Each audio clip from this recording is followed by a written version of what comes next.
오늘 전 여러분과 함께 하나님 아버지와 예수님의 사랑이란 제목으로 은혜를 나누고자 합니다. 사람들은 오늘날 이 세상에 값진 것이 금이라고 하는 사람도 있고 은이라고 하는 사람도 있습니다.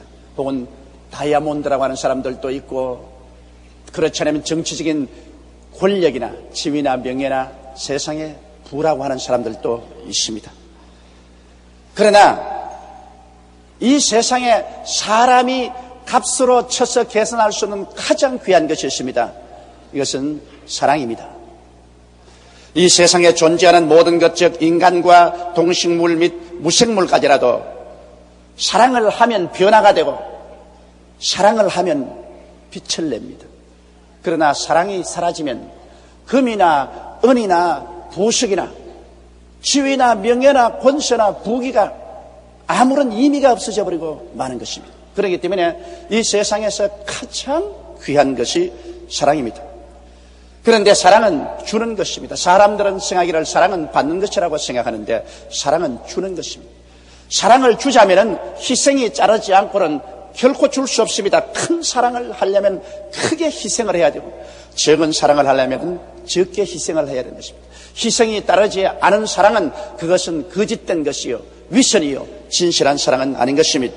우리가 부모님의 사랑을 평생을 두고 잊을 수 없는 것은 부모님이 우리를 낳으시고 우리를 길러시는데 진자리 마른 자리 갈아 누이며 손발이 닿도록 수고를 하고 불순종하고 반역하는 자식들을 위해서 가슴 아리며 키워내준 이 사랑의 희생이 우리의 마음속에 잊어지지 않기 때문인 것입니다.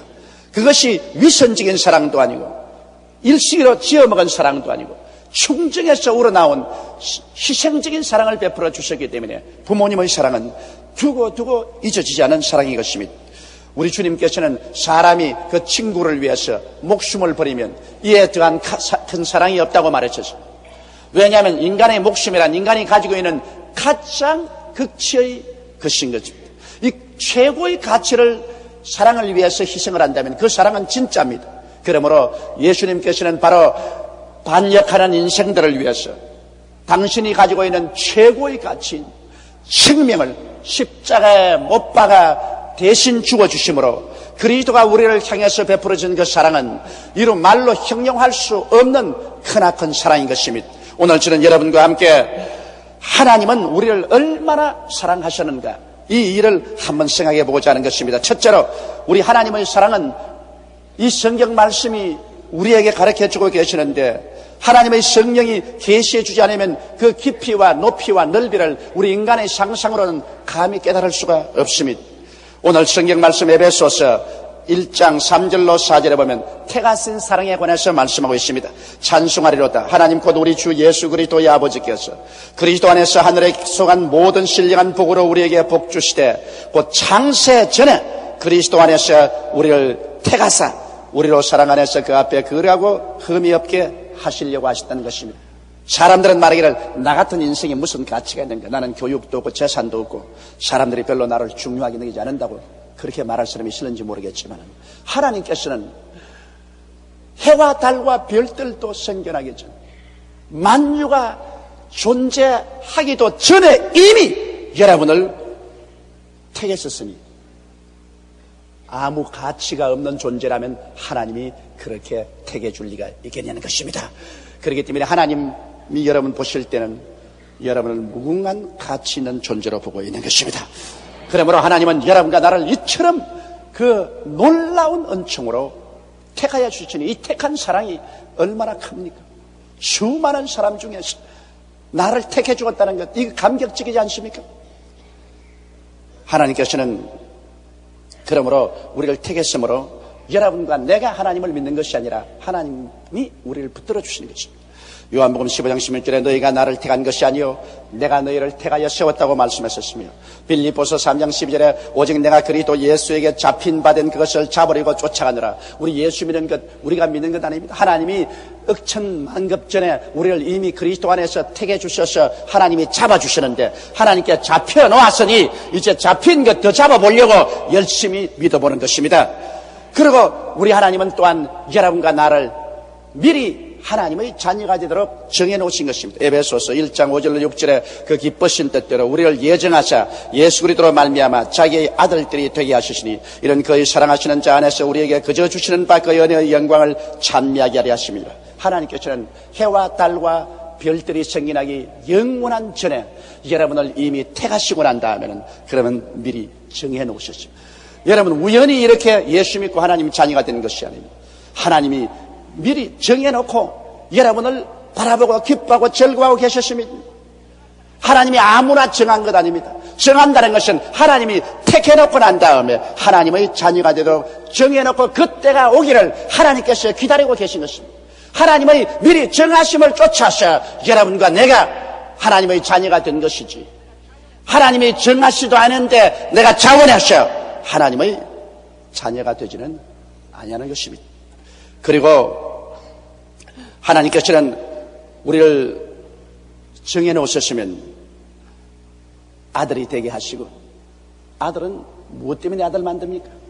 만유를 후사로 주려 그렇게 하시는 것입니다. 로마서 8장 12절에 자녀이면 또한 후사 곧 하나님의 후사요 그리스도와 함께한 후사라. 여러분과 나로 하여금 장차 하늘의 모든 영광을 하나님께로부터 상속받을 사람이 되게 하려고 하나님께서 미리 정해놓으신 것입니다. 이러므로 어마어마한 영광이 우리의 장래에 우리를 위해서 기다리고 있는 것입니다. 이를 위해서 하나님께서 미리 여러분을 점 찍어서 정해놓았다는 것을 생각할 때 여러분은 마음속에 소름이 끼치도록 감격하고, 내가 어떻게 하다가 이와 같은 처지에 있게 되었는가, 여러분께서 놀라지 아니할 수 없을 것입니다. 여러분이 무슨 잘나서 그런 것도 아니고 위대해서 그런 것도 아닌 것입니다. 하나님께서 원하셔서 여러분을 이처럼 만들어주신 것입니다. 그러고 난 다음 하나님은 때가 오심에 이제 우리를 불러주셨습니다. 하나님이 부르신 사랑은 로마서 8장 30절에 또 미리 정하신 그들을 또한 부르시고 그렇게 말하셨습니다. 이러기 때문에 하나님이 부르신 사랑에 우리는 감격하지 아니할 수 없는 것입니다. 그러고 난 다음에 하나님께서는 우리를 의롭게 만들어 주십니다. 그 외아들 예수 그리스도를 십자가에 못 박아서 여러분과 나의 죄를 다 덮어 씌워서 우리의 과거의 죄, 현재의 죄, 미래의 죄를 예수님이 몸짓고 피 흘려 다 갚게 하시고 난 다음, 그래서 예수 그리스도의 그 보혈의 공로를 힘입게 하셔서 우리를 하여금 썩어진 더러운 옷을 다 벗어버리고 그리스도의 의로운 옷을 입게 만드는 것입니다. 용서받은 의인이 되게 만들어 주시고, 그러고 난 다음에는 한 걸음 더 나아가서 벌써 하나님은 영화롭게 만드시는 것입니다. 로마서 8장 30절에 또 미리 정하신 그들을 또한 부르시고 부르신 그들을 또한 이롭다 하시고 이롭다 하신 그들을 또한 영화롭게 하셨느니라. 영화롭게 할 것이라가 아니라 이미 과거사로 영화롭게 하셨느니라. 하나님 보시기에는 이미 여러분이 부활해서 영광을 얻어서 하나님 보좌에 와서 앉아있는 모습을 보고 계신 것입니다. 이렇기 때문에 하나님은 벌써 여러분과 나를 보시고 너는 영화롭게 되었다고 말하는 것입니다. 우리 하나님께서는 벌써 여러분과 나를 약한 몸이 강한 몸으로, 추한 몸이 영화로운 몸으로, 육의 몸이 신령한 몸으로, 죽은 사람이 영생의 사람으로 변화되어서 영광을 누리고 있는 모습을 하나님은 보고 계신 것입니다. 그러니 구원받는 것은 우리의 노력과 행위가 아닙니다. 에베소서 2장 8절로 9절에 보면 너희가 그 은혜를 인하여 믿음으로 말미암아 구원을 얻었나니 이것이 너희에게서 난 것이 아니요 하나님의 선물이라. 행위에서 난 것이 아니니 이는 누구든지 자랑치 못하게 하려니라. 하나님께서 이렇게 주시는 구원은 일방적인 것입니다. 하나님이 주시는 구원은 여러분이 잘나서 공부 잘해서 이뻐서 가문이 좋아서 혈통이 좋아서 행동이 선해서 주는 것이 아니라 하나님 편에서 선물로 주시는 것입니다. 선물이라는 것은 내가 자기에서 받는 것이 아니라 주고 싶은 사람이 주고 싶어서 주는 것이 선물인 것입니다. 그러므로 하나님께서는 하나님이 여러분에게 이 영원한 구원을 주고 싶어서 여러분에게 선물로 주시기 때문에 선물이란 그저 감사합니다고 받기만 하면 되는 것입니다. 선물은 자격이 있어야 되는 것이 아닙니다. 이러므로 여러분 오늘 하나님께서 여러분을 택하시고 그리고 미리 정하시고 그리고 부르시고 이롭다 하시고 영화롭게 하시는 이 큰 은혜가 그저 선물로 하나님이 주신 것입니다. 이러므로 자랑할 것이 없어요. 무슨 내가 잘나고 행동을 잘하고 가치가 있어 그런 건 아닙니다. 선물로 주신 이 하나님의 크신 사랑을 우리는 감격하지 아니할 수 없습니다. 둘째로, 그러면 이와 같은 하나님의 사랑을 내 마음속에 인식하게 되면은 크나큰 내적인 변화가 다가오게 되는 것입니다. 왜냐하면 성경은 우리 하나님의 사랑을 받고 나면 우리의 생활 속에 새로운 삶의 태도가 생겨나는 것을 보여주고 있는 것입니다. 로마서 8장 31절에 그런 적 이 일에 대하여 우리가 무슨 말하리요? 만일 하나님이 우리를 위하시면 누가 우리를 대적하리요? 이와 같이 만세 전부터 나를 택하시고 미리 정하시고 나를 부르시고 이롭게 하시고 영화롭게 하신 하나님이 나를 꽉 붙잡고 있으니, 그러므로 전지 전능 무소 부재하신 하나님이 나의 편에 있으니 누가 우리를 대적하겠는가? 대적이 아무리 와도 겁나지가 않습니다. 왜냐하면 하나님보다 힘센 자가 누가 있는 것입니까? 이 하나님께서 여러분을 귀하게 여기게 있어서 택하여 주었는데 누가 우리를 멸망시킬 수가 있는 것입니다. 그러므로 우리는 하나님의 사랑을 깨닫고 나면 그 품에 안겨서 살기 때문에 대적이 겁나지 않습니다. 그리고는 궁핍이 겁나지 않습니다. 로마서 8장 32절에 자기 아들을 아끼지 아니하시고 우리 모든 사람을 위하여 내어주시니가 어찌 그 아들과 함께 모든 것을 우리에게 은사로 주지 아니하시겠나요? 여러분, 하나님께서 하늘과 땅을 지으신 전지전능 무소부지하신 하나님인 것입니다. 하나님이 원하셔서 우리를 택해서 우리를 자녀로 미리 정해놓으시고 하나님 하나밖에 없는 독생자 예수를 보내셔서라도 우리를 죄에서 용서해서 의롭게 만들려고 십자가에 몸짓고 피 흘리게 하신 하나님이, 그래 여러분에게 무엇을 먹을까, 무엇을 입을까, 무엇을 마실까 이런 문제를 해결해 주지 않겠습니까? 너희는 무엇을 먹을까, 무엇을 입을까, 무엇을 마실까 염려하지 말라. 이는 다 이방인들이 염려하는 것이요 너희 천부께서는 이 모든 것이 너희에게 있어야 할 줄을 아시나니라. 그러므로 너희는 먼저 그의 나라와 그 의를 구하라. 그리하면 이 모든 것을 너희에게 도하시라고 말씀하신 것입니다. 이러므로 우리는 하나님의 사랑을 안 적 궁핍이 겁나지 않습니다. 사랑하시는 이가, 그래 사랑하는 자녀를 위해서 무엇을 선물로 주지 않겠습니까? 그리고 우리는 송사가 겁나지 않습니다. 로마서 8장 33절로 34절에 누가 능히 하나님의 택하신 자들을 송사하리요? 의롭다 하시는 하나님이시니 누가 정죄하리요? 하나님께서 일방적으로 그 아들 예수를 통해서 우리를 의롭다고 만들어 놓았는데 누가 와서 너는 죄인이다, 너는 못났다, 너는 보잘것없다, 너 같은 사람 구원받지 못한다 이런 말 할 사람 없어요. 하나님께서 우리를 의롭다고 하는데 감히 누가 우리를 죄인이라고 정죄할 수 있겠습니까? 천하의 마귀가 다 와서 우리를 정죄하더라도 우리는 하나님이 예수 안에서 우리를 의롭다고 하신 적 우리는 정죄받을 아무런 두려움이 없는 것입니다. 우리 위해서 대신 죽고 우리 위해서 대신 살아나셔서 하나님 보좌 앞에 앉아서 우리를 위해서 기도하고 계시는 예수님이 계시는데 누가 우리를 송사하겠습니까? 여러분, 사람들이 우리를 잘났다고 해서 잘나지는 것도 아니고 사람이 못났다고 해서 못나지는 것도 아닙니다. 우리를 잘났다 못났다 하실 분은 하나님 한 분밖에 계시지 않는 것입니다. 온 세상 날 버려도 하나님이 날 버리고 계시지 않은데 두려워할 것이 무엇이요? 온 세상이 다 나를 송사할지라도 하나님께서 나를 의롭다고 하시는데 가슴 펴고 떳떳하게 우리는 하나님 앞에 설 수가 있는 것입니다. 그러므로 이와 같은 내적인 변화가 우리 마음속에 다가오면 어떻게 될까요? 하나님께 인정받은 나는 필요한 존재라는 자부심이 생기는 것입니다. 나야말로 하나님이 필요로 하는 존재구나. 정말 자기 자신에 대한 새로운 이미지가 생겨납니다. 그리고 사랑은 삶의 의미를 확실히 해주는 것입니다. 이 세상에 여러분, 사랑을 잃어버리면 사는 의미가 없어집니다. 가정주부도 사랑을 잃으면 고생하고 그 가정에 살 의미를 잃어버립니다. 가정의 남편도 아내와 자식들에게 사랑을 받지 못하면 뼈빠지게 일할 의미를 잃어버립니다. 여러분, 우리가 이 세상에 사는 것은 모르다 사랑이 그 의미를 부여하는데 하나님께서 나를 사랑해 주신다는 것을 알게 될 때 내 있는 재산 다 드리고 내 청춘을 다 드린다고 해도 하나도 아깝지가 않습니다. 왜냐하면 나의 모든 행동에 의미가 부여되기 때문인 것입니다. 그러므로 하나님이 나를 사랑하시니 나의 삶의 의미가 확실해지고 그리고 기쁨이 솟아오릅니다. 주의 사랑 비칠 때 기쁨 오네.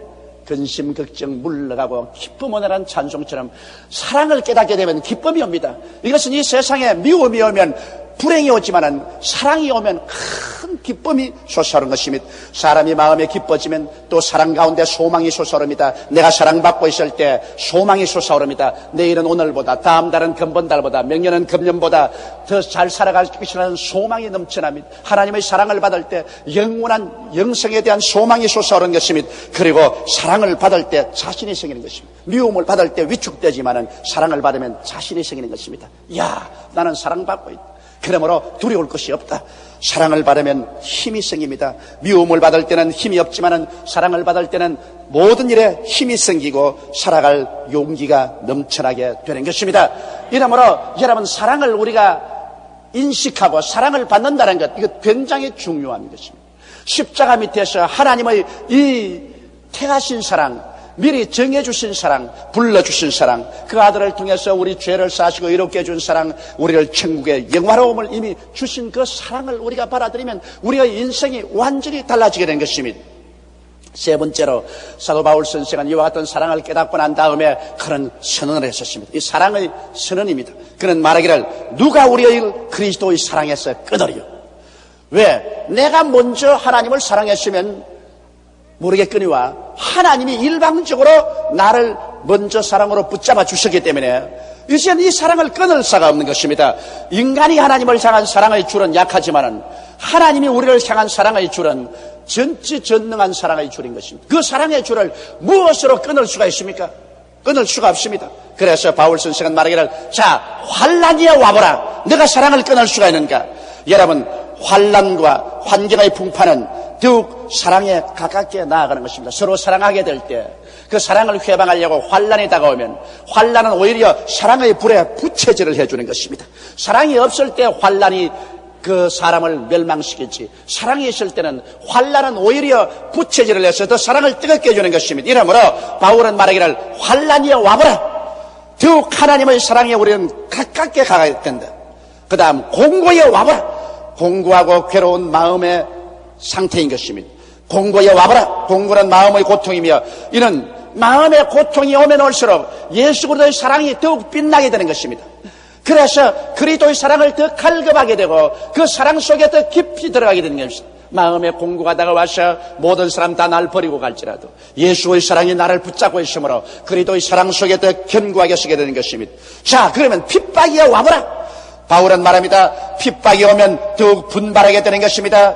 여러분, 핍박이 그리스도에 대한 우리의 사랑을 식게 할 것 같이 생각하지만 실제는 그렇지 않습니다. 기독교 역사를 통해서 보게 될 때 기독교 역사는 핍박을 당하고 짓밟힐수록 더 무섭게 불탄 것입니다. 그러므로 핍박은 사랑의 기름을 붓는 것밖에 되지 않습니다. 자, 핍박이 와보라. 겁나지 않다. 기근이 오라. 마음속에 부요 즉 의와 평강과 희락이 외적 궁핍을 이깁니다. 여러분, 마음에 사랑이 있으면 쪽박을 차고 살아도 마음에 기쁨이 오는 것입니다. 사랑이 없는데 큰 집에 부귀 영화를 다 가지고 있은들 그게 무슨 의미가 있습니까? 그러나 사랑이 있으면 아무리 기근이 다가와도 여러분 그 외적 기근이 겁나지 않습니다. 한 끼를 먹고 살아도 큰 사랑으로 서로 위로하고 살면 그것이 더 굉장한 행복을 가져옵니다. 여러분, 기근이 왔어 하면 우리 협박해봐라. 하나님이 우리를 사랑하고 우리가 그리스도 안에서 하나님을 사랑하는 이 사랑을 빼앗을 수가 있느냐? 할 수 없. 그러면 위험이 와보라. 위험이 아무리 와도 우리가 하나님을 피난처로 삼고 있는데 여러분, 어느 위험이 하나님을 밀쳐낼 수가 있는 것입니까? 그러므로 하나님이 나를 사랑하셔서 일방적으로 품고 있는데 하나님의 품 안에서 피난처를 삼고 있는데 위험이 온다고 해서 그 협박으로 말미암아 우리가 사랑을 저버리고 도망칠 수 있습니까? 절대 그럴 수가 없는 것입니다. 칼이 와보라. 칼은 우리에게 와서 죽일 것입니다. 그러나 여러분, 육신의 생명을 죽이면 우리는 손으로 짓지 않은 영원한 하나님의 도성이 우리 위해서 준비하고 있는 것입니다. 그러므로 죽음조차도 우리를 사랑해서 끊지 못합니다. 이러기 때문에 하나님의 사랑이 우리를 붙잡고 있습니다. 성경은 말하기를 그러나 이 모든 일에 우리를 사랑하시는 이로 말미암아 우리가 넉넉히 이기나니라.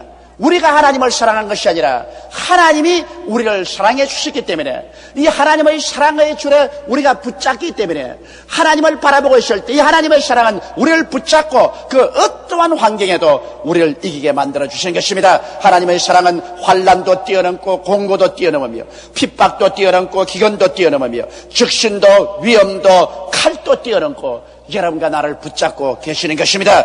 이러므로 이 하나님의 사랑에 붙잡힌 바는 우리들은 정말 이기양양하게 살아갈 수밖에 없습니다. 우리들은 하나님 아버지와 우리 주 예수 그리스도의 사랑을 받는 편에 있는 것입니다. 우리가 주는 편에 있는 것이 아니라 하나님의 사랑을 받는 편에 있는 것입니다. 우리는 이 사랑을 깨닫게 되면서부터 깊이 감사하게 되고 헌신하게 되고 충성하게 되는 것입니다. 하나님은 벌써 영원 무궁한 때부터 여러분과 나를 택하시고 미리 정하시고 사랑하고 계시지만은 너무나 많은 사람들이 이 사랑을 깨닫지 못하고 있는 것입니다.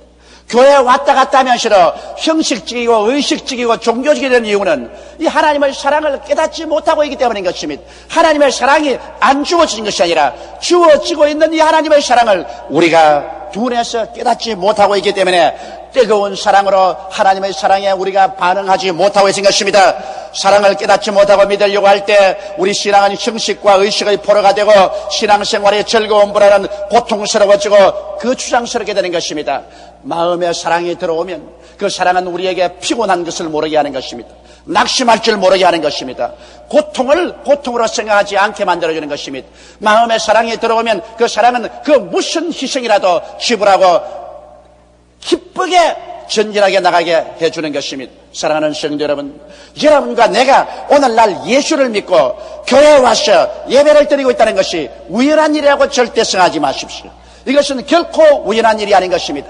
이것은 천지와 만물을 지으신 영원무궁하고 절대 주권적인 하나님, 무엇인지 당신 기쁘신 대로 다 행하시는 하나님께서 하늘과 땅이 지어지기 전에, 해와 달과 별들도 생기기 전에, 영원하고도 무궁한 태초 이전에 우리 하나님께서는 여러분과 나를 만인 중에서 택해 주신 것입니다. 그래서 내 아들이 되겠다고 미리 정해놓으시고, 그리고 때가 오면 여러분을 부르시고 여러분의 자격을 부여하기 위해서 그 아들 예수님을 보내셔서 우리 죄를 대신해서 몸짓고 피를 흘려서 우리 죄를 다 청산하게 하시고 난 다음에 그리스도를 믿어 너는 용서받고 의로움 받은 사람이라고 정해주시고, 그리고 우리를 영화롭게 만들어 주신 것입니다. 하늘나라의 모든 영광을 우리에게 퍼부어 주신 것입니다. 이 사랑에 그 무엇을 견줄 수가 있습니까? 이 하나님의 사랑을 저버리고 난 다음에 이 땅에 아무리 부귀영화 공명을 가지고 산다 해도 허무하기 짝이 없는 일인 것입니다. 이 하나님의 사랑이 여러분께 주어져서 여러분 오늘 이 자리에 와서 앉아 계신 것입니다. 그러므로 내가 어떠한 사람이라는 것을 그리스도 예수 안에서 깨닫게 되시기를 주님의 이름으로 축원합니다. 우리 다 같이 고개 숙여 기도드리겠습니다. 전능하시고 거룩하신 아버지 하나님, 우리 스스로 우리를 생각해 볼 때 아무런 가치가 없는 인생으로 느껴지지만은 하나님의 사랑에 비추어서 우리를 바라보면 온 우주도 우리와 바꿀 수가 없고 영원도 우리와 바꿀 수가 없는 크고도 귀하고 아름다운 존재인 것을 우리가 알게 됨을 생각할 때 감사하옵나이다. 하나님의 사랑을 깨닫지 못할 때는 우리는 진흙과 같고 군벙이와 같고 먼지와 티끌과 같이 보잘것없는 존재라고 생각했는데 하나님의 사랑을 깨닫고 나니 하나님이 우리를 영원하고도 무궁한 전에 보시고 택하여 주시고 자녀로 미리 정해 주신 이 큰 사랑, 그 아들 예수님을 보내셔서 몸짓고 피 흘려 우리를 용서하고 의롭다함을 얻게 해줄 수 있는 그 사랑의 대상이 된 것을 알게 될 때 우리는 다이아몬드보다 귀하고 정말 고귀한 존재라는 것을 알게 되고 아버지라는 마음의 기쁨과 감격이 셉싸하지 아니할 수가 없사옵니다. 하나님 아버지여, 이처럼 큰 사랑을 베풀어서 하나님의 자녀로 만들어주신 우리 아버지를 오늘 이 시간에 찬양하고 찬양합니다.